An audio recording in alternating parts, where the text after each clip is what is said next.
Dear students, we are going to discuss a new topic, shaper missions. What is a shaper mission or a shaper? Shaper is a commonly used machine tool for producing flat surfaces on workpieces. They are also called reciprocating machine tools. They are also called reciprocating machine tools.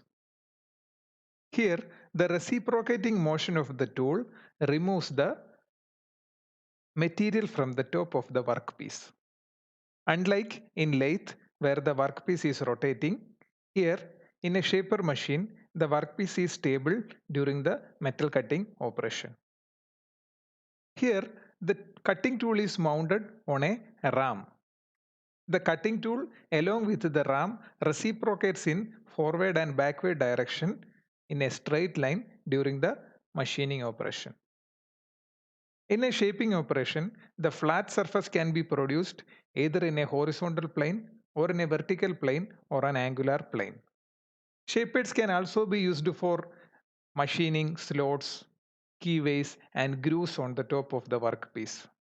Occasionally, shapers can also be used for producing concave or convex surfaces. This image shows the schematic illustration of a shaping machine. Let us identify what are the basic parts of a shaping machine. The entire setup of a shaping machine is mounted on a base. This is the base or a platform over the top of which various parts of the shaper machine are mounted. The mechanism for working of a shaper machine is mounted on a box type column which is shown here. And you can also find a table. The table is mounted on a table support block. In a shaping machine, the workpiece is usually mounted in a vise. This vise is attached to the T-slots in the table. You can also identify the tool. The tool is mounted on a tool post. The tool post is located at the front end of the ram. This is the ram and the tool post is located at the front end of the ram. Ram is the reciprocating part of a shaping machine which is mounted over the top of the column. On the front end of the ram, a mechanism called clapper box is mounted. We shall discuss in detail about the clapper box during the later sessions. Rest of the parts you can identify from this figure. Let us discuss about the working principle of a shaper machine. In this figure, you can identify the parts of a shaping machine. In a shaping machine, the workpiece is held stationary during the machining operation on a vise. The vise is kept on the top of the table and the vise is bolted to the table. At the front of the ram, you can find the tool, and the tool will be a single point cutting tool. The mechanism for reciprocating the ram of a shaping machine is kept inside the column. And this mechanism is called a quick return motion mechanism. What is quick return motion mechanism? The quick return motion mechanism provides reciprocating motion for the ram. That means the ram moves forward during the forward stroke and it returns back to its original position during the return stroke. The machining or the metal cutting occurs during the forward stroke only, and during the return stroke no machining takes place. The return motion or the return stroke is faster than the forward stroke. That is why the mechanism is called quick return motion mechanism. We shall discuss in detail about the quick return motion mechanism later. The forward stroke and the return stroke together constitute one operating cycle of a shaper. The single point cutting tool in a shaping machine is so fabricated that during the forward stroke, metal cutting occurs, and during the return stroke, no metal cutting occurs. The tool just slides over the top of the workpiece. In this second figure, you can identify the depth of cut during a shaping operation. A dash or B dash is the depth of cut during a shaping operation. As shown in this figure, the tool is fed from one side of the workpiece to the other. Please note that the movement of the tool is always along a straight line and there is no transverse motion for the tool. Instead, after one full cycle of operation of the tool, the workpiece is moved in such a way that the unmachined surface of the workpiece is exposed to the tool. In this figure, you can identify that the machining takes place from D to A. At this instant, during the forward stroke of the ram, machining takes place from A to B in a straight line. Once machining from A to B is completed, the unmachined portion, that is A dash to F, those region will be exposed to the tool so that the unwanted material will be machined. In this figure, the direction of cut as well as the direction of feed are shown. The direction of cut is the direction of movement of the tool and direction of feed is the direction of movement of the workpiece. There is a separate mechanism provided in the shaper for moving the workpiece. The workpiece which is mounted on the table such that the table is moved from one side to another side of the shaper. More details about the basic parts of a shaper machine are given here. It includes the base over the top, the body, the cross rail, the ram and tool head are mounted. Parts such as pillar, frame and column forms the body of a shaper machine. As we already discussed, the tool is mounted on the tool post. The tool post is fitted on the front end of the ram. A clapper box mechanism is also attached to the front end of the ram. The base is made of heavy cast iron because cast iron has more damping ability. It dampens the vibration as well as it absorbs the impact loads during machining operation. That is why the base of the shaper machine is usually made of cast iron. The base also supports the entire body of the shaper machine. The driving mechanism of a shaper consists of the gearbox, a quick return mechanism, and the prime mover or the motor, and all these parts are mounted inside the column. The column is a part of the body of the shaper machine. On the top of the body of the shaper machine, some guideways are provided. On these guideways, the ram reciprocates in forward stroke as well as in backward stroke. You know, the table is located on the front of the column through a cross rail. Some guideways are also provided on the front of the body for the movement of the cross rail. Some animation videos related to the basic parts of a shaper machine are available in YouTube. You can go through that videos for better understanding.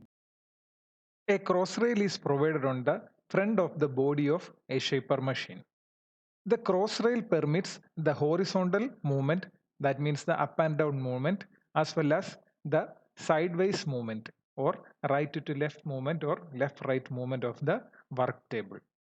The cross rail establishes the connection between the body of the lathe as well as the work table. As mentioned earlier, the ram permits the to and fro motion or the reciprocating motion of the cutting tool during machining operation. The ram can be driven back and forth using the quick return mechanism, which is mounted inside the body of the shaper machine. This back and forth movement of the ram in a horizontal plane is called stroke. Depending upon the length of the workpiece to be machined, we can adjust the stroke length. and a facility is provided in the RAM for adjusting the stroke length. A clapper box mechanism is also provided in a shaper machine. The clapper box establishes the connection between the tool as well as the ram head. As shown in this figure, you can identify the clapper box. During the forward stroke, the clapper box enables the machining operation. That means that is the cutting stroke. The forward stroke is the cutting stroke. During cutting stroke, the machining or the material removal takes place because the tool is positioned in such a way that it removes workpiece material from the top. During the return stroke, the clapper box will be in a lifted position. You can identify the lifted position of the clapper box in the second figure. So during this return stroke, the tool will simply slide over the top of the workpiece instead of doing any machining operation. So during this return stroke, no machining is happening in a shaper machine. So the return stroke is also called idle stroke, and the return stroke is faster than the forward stroke. Therefore, the clapper box mechanism functions as a lifting mechanism for the tool, so that the tool is positioned in such a way that during the return stroke, there is no machining. Let us discuss about the specification of a shaper machine. Specification of any machine gives idea about the basic features of that machine. With the specification of one machine, we can compare it with another machine. A shaper machine is usually specified with its size. The size implies the length of the stroke or the length of the cut it can make.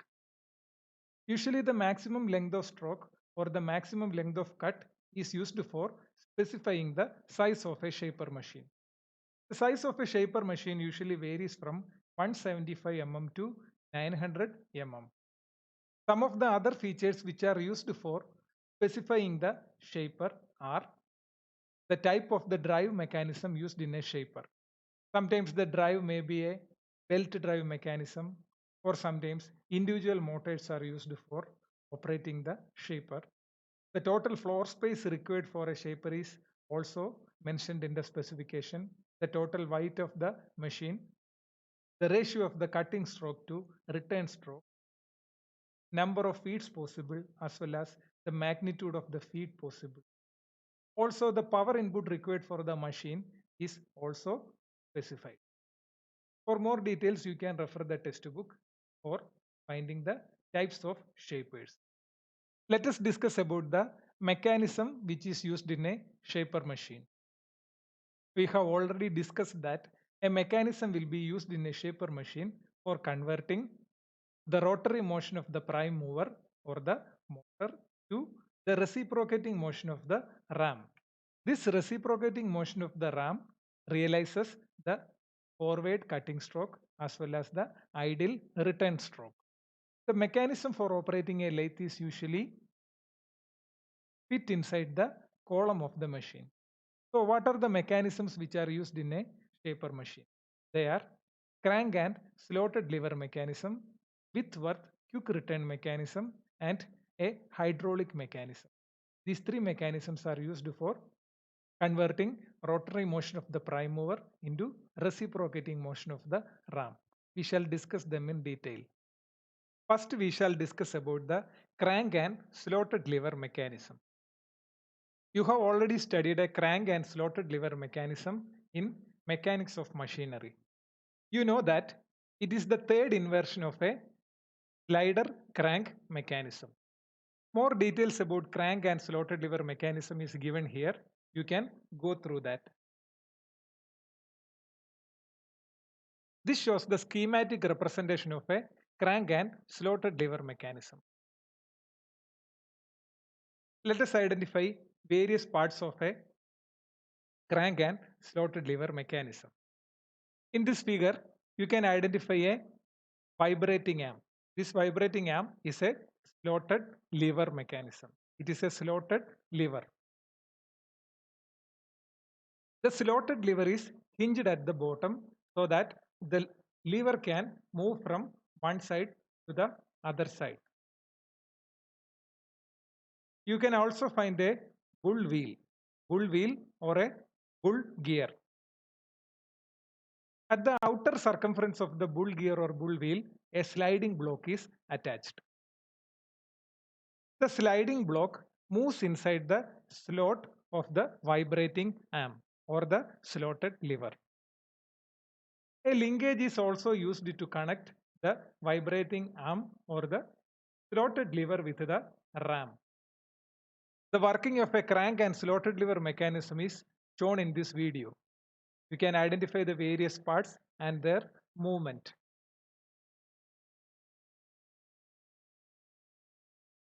Let us discuss about the Whitworth quick return mechanism. You have also studied Whitworth quick return mechanism in mechanics of machinery. You know that this mechanism is the second inversion of a slider crank mechanism. As the name implies, the mechanism gives a quick return motion for the ram. That means the ram moves faster during the return stroke, or the return stroke is faster than the forward stroke. The schematic illustration of a Whitworth quick return mechanism is shown here. In this mechanism, a slider which forms the link 4 is attached to the driving crank which forms the link 3. When the driving crank rotates, the slider also rotates. The slotted bar which is pivoted at the point D carries the slider, for the slider is free to move inside the slotted bar. Due to the rotary motion of this slider, the slotted bar also oscillates. The movement of the slotted bar enables the cutting stroke and return stroke. When the driving crank, shown here, moves from CA1 to CA2 across this path, when it moves from CA1 to CA2, the cutting stroke occurs.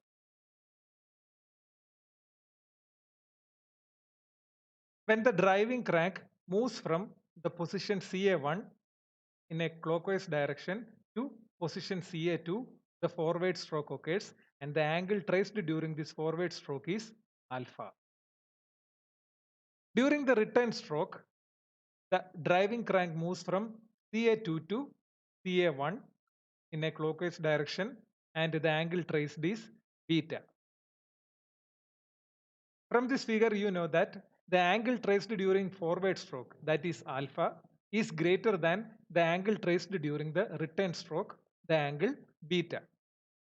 Since the return stroke angle beta is smaller than the forward stroke angle alpha, the return stroke will be faster. The details about Whitworth quick return mechanism is given in this slide.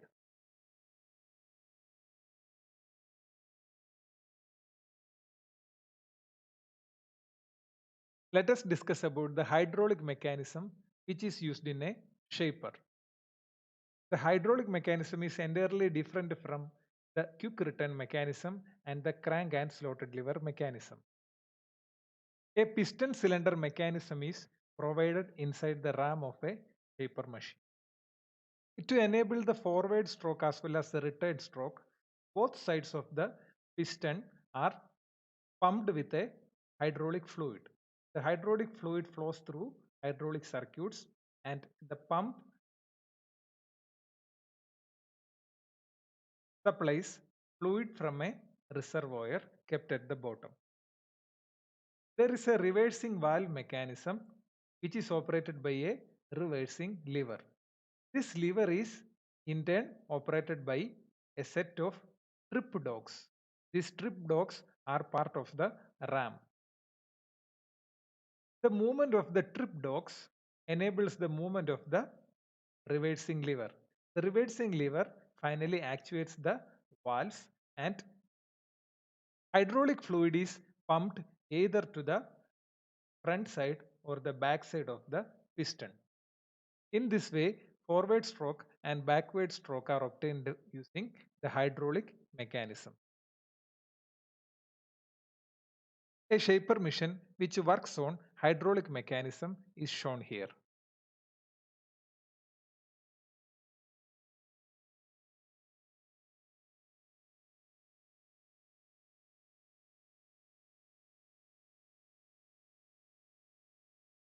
Here we can find the trip dogs. The trip dog activates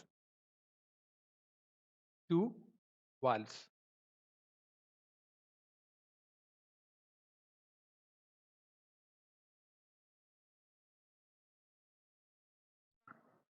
This video shows the working of a Whitworth quick return mechanism.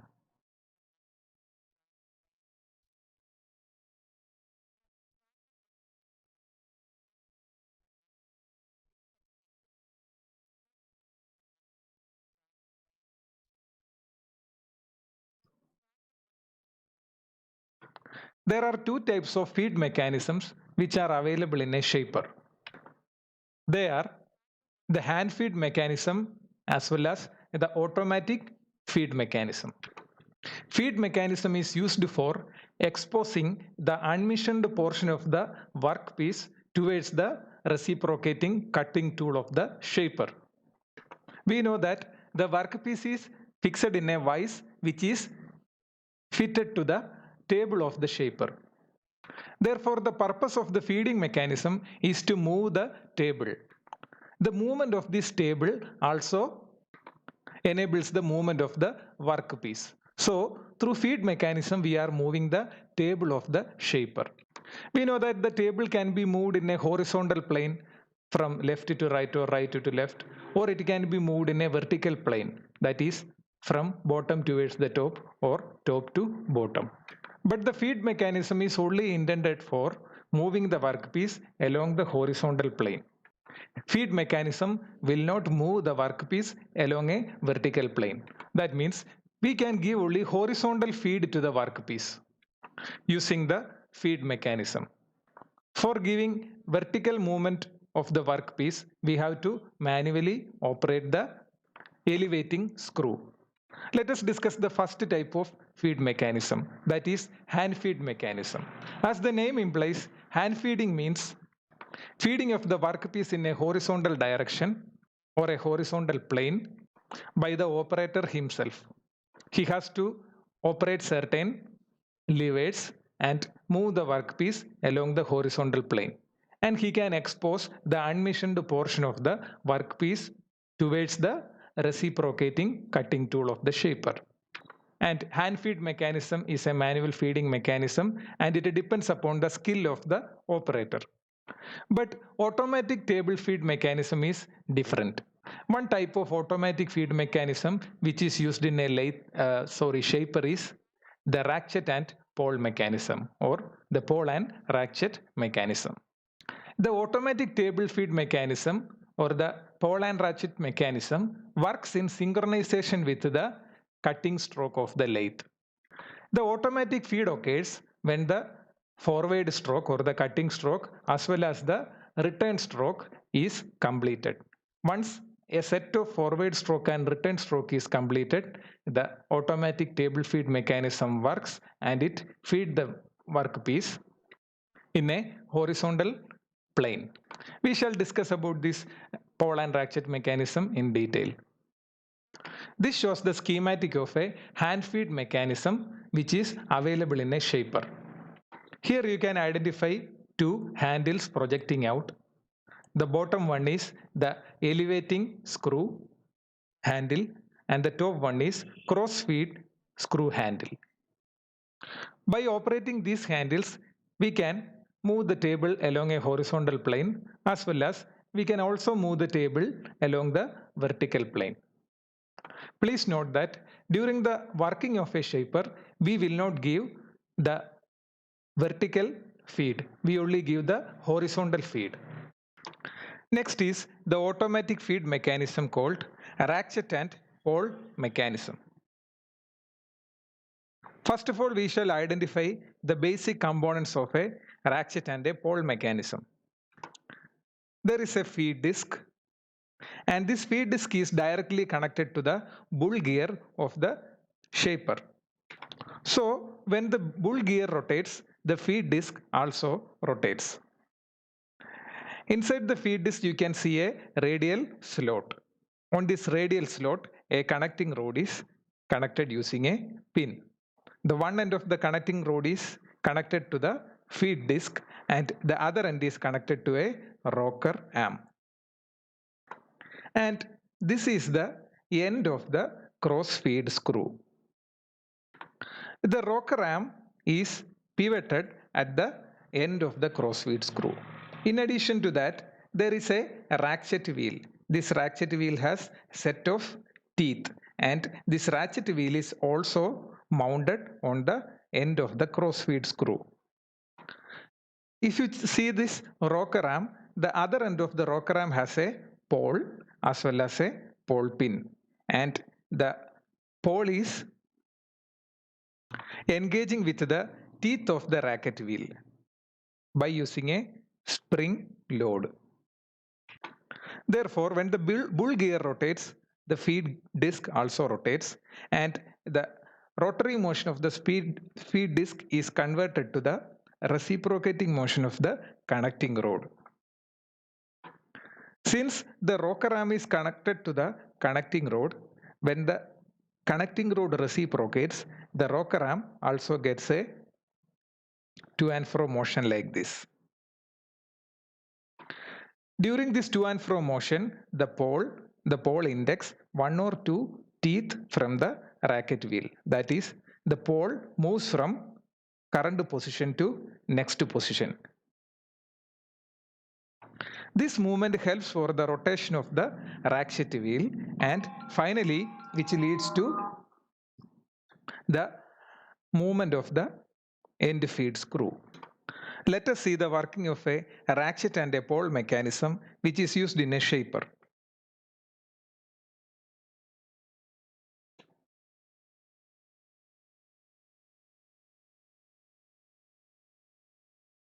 Here the pole indexes 2 or 3 teeth of the ratchet. You can also see the connecting rod.